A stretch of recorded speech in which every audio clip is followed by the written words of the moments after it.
tive a oportunidade de acompanhar o nosso presidente Lula em algumas agendas. Acompanhei o presidente Lula na visita que ele fez ao nosso acampamento Terra Livre. Tínhamos mais de 8.000 lideranças indígenas de todo o Brasil. Foi um momento muito bonito, gente. Um momento muito bonito, um momento muito forte, um momento muito, eu diria assim, muito emocionante, né? Eu, nesses últimos anos, conheci muito mais, aprendi muito mais com as lideranças indígenas. A sua luta, a sua história, né? E quando eu fui presidente da Comissão de Direitos Humanos, alguns anos atrás, eu acabei viajando muito o Brasil, acompanhando situações de conflitos em áreas indígenas. E só no Mato Grosso do Sul, nas áreas dos Guarani-Kaiowás, os Guarani-Kaiowás, eu estive em 8 oportunidades. 8 oportunidades. E todas elas em situações muito delicadas. Porque ali nós temos uma região onde nós temos quase 700, mais de 600 quilômetros de fronteira seca entre o Brasil e o Paraguai. E naquela região, os conflitos, a violência contra as comunidades indígenas, elas são acompanhadas de uma impunidade histórica assustadora, né? Pelo fato de existir essa grande fronteira seca de quase 700 quilômetros, muitas vezes os crimes são cometidos em território brasileiro e logo em seguida os criminosos, os jagunços, os milicianos, eles fogem para o Paraguai, né? Dificultando muito, né, a identificação, Mari, né? Mas eu tenho uma relação muito próxima assim, com os Guarani-Kaiowás, né? Mas também com os charruas, com os caigangues do Rio Grande do Sul, né? Conversei com várias comunidades. E o presidente Lula, aquele colar eu ganhei de presente dos charruas do Rio Grande do Sul, né? E deixa eu só bloquear aqui um tal de João Pedro, um João Pereira Neto, um desses boca suja bolsonaristas. Eu não gosto de ver essa gente aqui nos nossos bate-papos. Vou bloquear ele para ele não ficar aqui nos enchendo o saco, não ficar aqui nos ofendendo, né?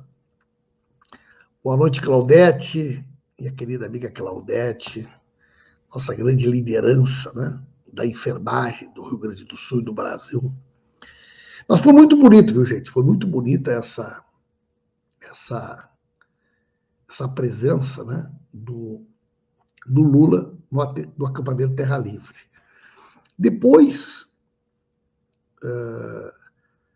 nós tivemos a oportunidade de ter uma reunião de trabalho com o presidente Lula, que foi uma reunião praticamente de 5 horas de trabalho.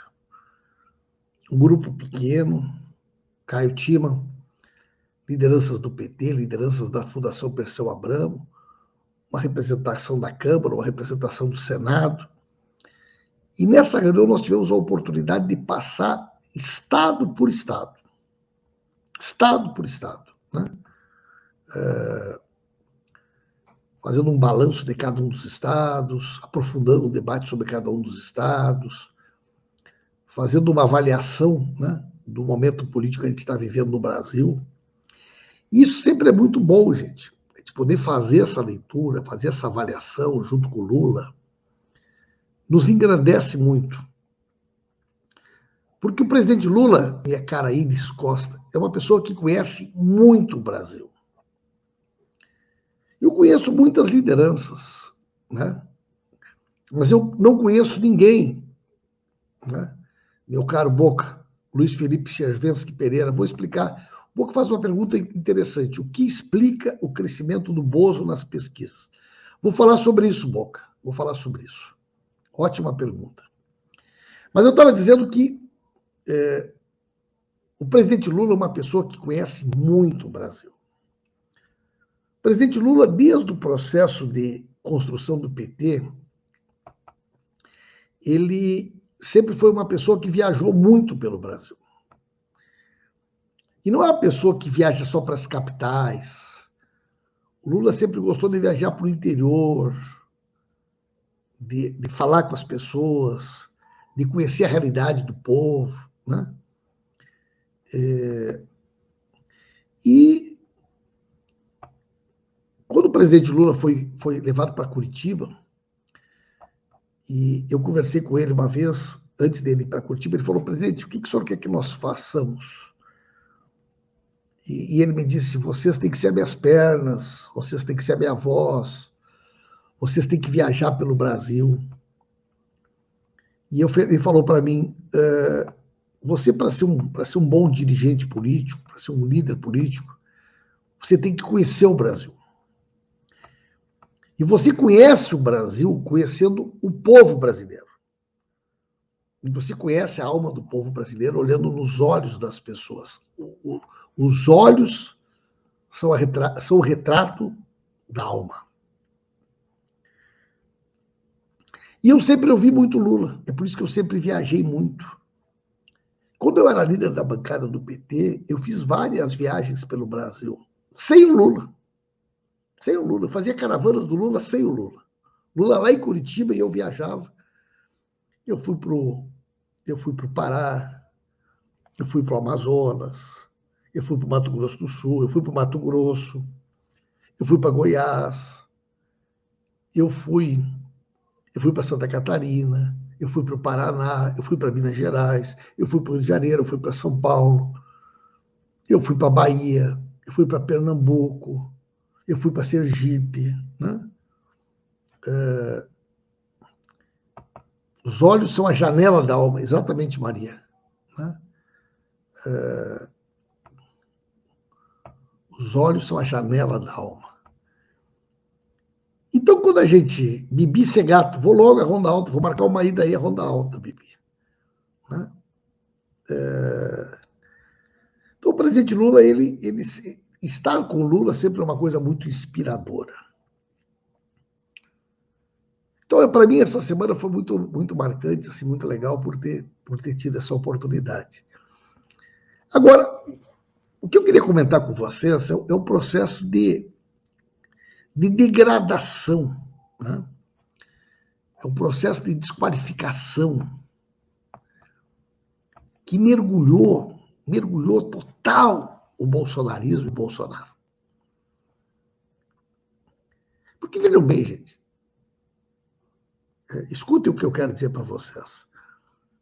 O fato de alguém ter votado no Bolsonaro, votou no Bolsonaro, não é por si só alguma coisa que mereça uma condenação para alguém. Eu votei no Bolsonaro, porque as pessoas votaram no Bolsonaro por motivos diversos. Votaram por desinformação, votaram porque acreditaram na Globo, votaram porque o pastor, né? Então, assim, eu acredito sinceramente que uma maioria significativa de pessoas votou no Bolsonaro, nem sabe direito por que votou no Bolsonaro, e muitas hoje estão arrependidas. Uma parcela grande das pessoas hoje tem vergonha de ter votado no Bolsonaro. Essa que é a verdade. Nós temos uma parcela significativa, uma parcela importante das pessoas que tem vergonha. Apagaram as fotos com o Bolsonaro. Quer dizer, eu conheço gente que votou no Bolsonaro que até hoje não consegue ir numa festa do encontro de família. Agora, por exemplo, é Páscoa. Eu conheço muito bolsonarista que tem vergonha de ir no almoço de Páscoa no domingo. Por quê? Porque disse tanta bobagem, porque falou tanta asneira. O nosso mito, a família do nosso mito é o modelo de família que o Brasil precisa. O nosso mito representa a nova política, né? Então, eu até compreendo isso. Cláudia Schneider, boa noite. Eu compreendo. Eu também. Se eu tivesse brigado pelas pessoas, né? Tivesse brigado com meus parentes, com os meus amigos, para defender o Bolsonaro, para defender a família do Bolsonaro, para dizer que a Michele Bolsonaro era um modelo, né? Os filhos do Bolsonaro, eu teria muita vergonha, gente. Genivaldo Alecrim, seja muito bem-vindo, né? Então, essas pessoas, elas têm vergonha. São pessoas constrangidas. Agora, não. Tem uma parcela, porque esse aí, o arrependido, é aquilo que eu chamo de bolsonarista Nutella. Agora, tem o bolsonarista raiz, Nilson. Tem o bolsonarista raiz. Esse bolsonarista raiz não adianta a gente perder tempo. Esse não adianta perder tempo, gente. Esse é o bolsonarista raiz, esses tipo imbecil aqui. Vocês podem ver uns que ficam aqui, uns imbecil que ficam aqui nos ofendendo. O bolsonarista raiz é aquele que acha que a vacina não funciona, que a pandemia era uma gripezinha, era um resfriadinho, que achava que se fosse se vacinar podia criar escama na pele, virar jacaré, que acha que a Terra é plana, que acha que o Bolsonaro foi lá falar com o Putin e por isso, na cabeça deles, por isso o Bolsonaro teria evitado a guerra entre a Ucrânia e a Rússia. Então, esse cara, o bolsonarista raiz, esse tem que desistir deles. Tem que desistir. Esse aí é eu vou falar com quem? O que eu vou dizer para um cara que acha que a Terra é plana? O que eu posso dizer para uma pessoa que acha que o Bolsonaro foi lá falar com o Putin? O que eu vou falar para um cara que acha que a Michele Bolsonaro é um exemplo para ser seguido? Que os filhos do Bolsonaro são uma referência ética? Que o Queiroz é um injustiçado? O que eu posso falar? O que eu posso dizer para uma pessoa dessa? Agora, essa semana, gente, porque eles tinham uma coisa assim de tentar. Mas as Forças Armadas, a família militar. A família militar é um baluarte de referência para nós. Família militar, que família militar para cá e família militar para lá. Eu sempre tive uma dificuldade enorme de lidar com essa tal de família militar, né? Essa história das pensões, das filhas solteiras, esse desespero que eles têm para defender privilégios da aposentadoria, privilégios dos filhos de militares, né? Agora, gente, essa semana, o que é isso, gente? O que é isso? Começaram com a história do Viagra.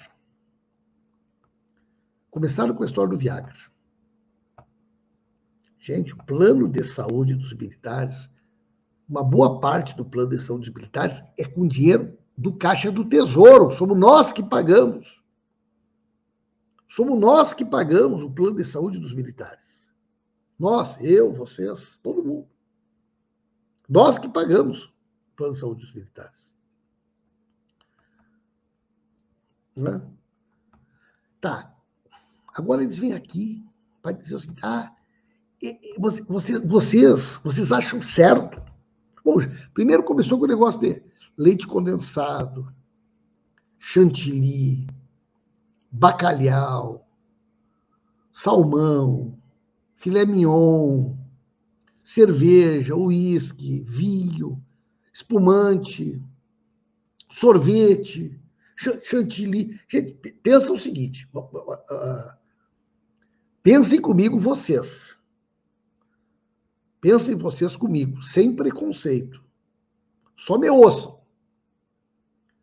Vocês pegam uma lista de compras. Lista de compras. Vinho, uísque, cerveja, espumante, picanha, salmão, bacalhau, chantilly, sorvete, chocolate, Viagra, lubrificante íntimo. Isso é uma lista do quê, gente? Lista do quê? Vamos imaginar que vocês... A gente não sabia. A gente tira o cabeçalho. Tira o cabeçalho. E vê uma lista de compras. Olha, uma instituição pública, com dinheiro público, Vicente Pena, né? Vai fazer uma lista de compras. O que vão comprar? Bacalhau, salmão, picanha, uísque, cerveja, vinho, espumante, chantilly, sorvete, Viagra, prótese penianas, lubrificante íntimo. Gente, o que as pessoas dizem disso, gente?